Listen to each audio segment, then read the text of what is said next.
Hi అండి అందరికీ.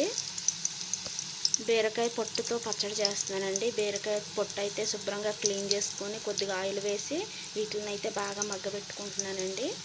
అలాగే కారానికి సరిపడా పచ్చిమిరపకాయలు, కొంచెం కొత్తిమీర కూడా తీసుకున్నానండి. నేను స్టవ్ మీద అయితే బాండీ పెట్టి అందులో ఆయిల్ అయితే వేసానండి. పచ్చడికి కావలసిన పోపులు అయితే శనగపప్పు, జీలకర్ర, ధనియాలు, మెంతులు, ఆవాలునండి. నూనె అయితే హీట్ ఎక్కిందండి. ఇవైతే ఇందులో వేసేస్తున్నానండి. ఇందులోనే 2 ఎండుమిర్చి కూడా వేస్తున్నానండి. తాలింపులు అయితే వేగిపోయాయండి. స్టవ్ అయితే ఆపేసాను నేను. పొట్టు అయితే బాగా దగ్గరగా అయిపోయిందండి. ఇది ఇంకో గిన్నెలోకి అయితే తీసేసుకుంటున్నానండి నేను.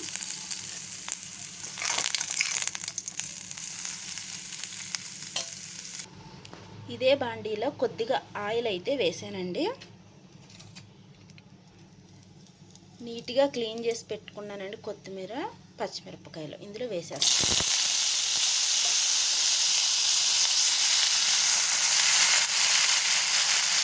కొద్దిగా చింతపండు కూడా వేస్తున్నానండి. ఇవి కాసేపు మగ్గబెడుతున్నాను. కొత్తిమీర, పచ్చిమిరపకాయలు మగ్గినాయేమో చూద్దామండి. ఇవైతే దగ్గరగా అయిపోయాయండి. స్టవ్ అయితే ఆపేస్తున్నాను. ఇవి కొద్దిగా చల్లారాక అప్పుడు మిక్సీ పడతానండి. ముందుగా పోపులు అయితే మెత్తగా గ్రైండ్ చేస్తున్నానండి. ఇప్పుడు మగ్గబెట్టిన కొత్తిమీర, పచ్చిమిరపకాయలు, టమాటాలు కూడా టమాటాలు కాదండి, నేను ఫ్లోలో వచ్చేసింది. చింతపండు వేసానండి. నేను మగ్గబెట్టిన బీరపొట్టు కూడా వేసేస్తున్నానండి.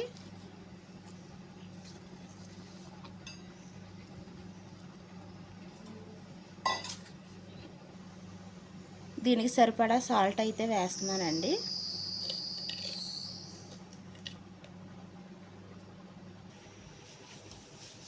పచ్చడి అయితే మెత్తగా నలిగిపోయిందండి. ఇందులోనే కొద్దిగా పోపు అయితే వేస్తున్నాను.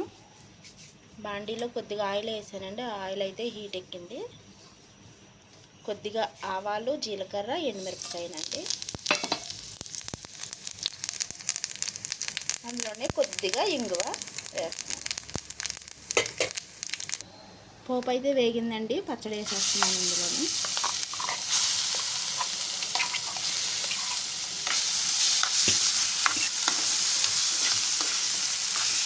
అంతే అండి. ఇదే స్టైల్లో మీరు కూడా ఒకసారి ట్రై చేయండి.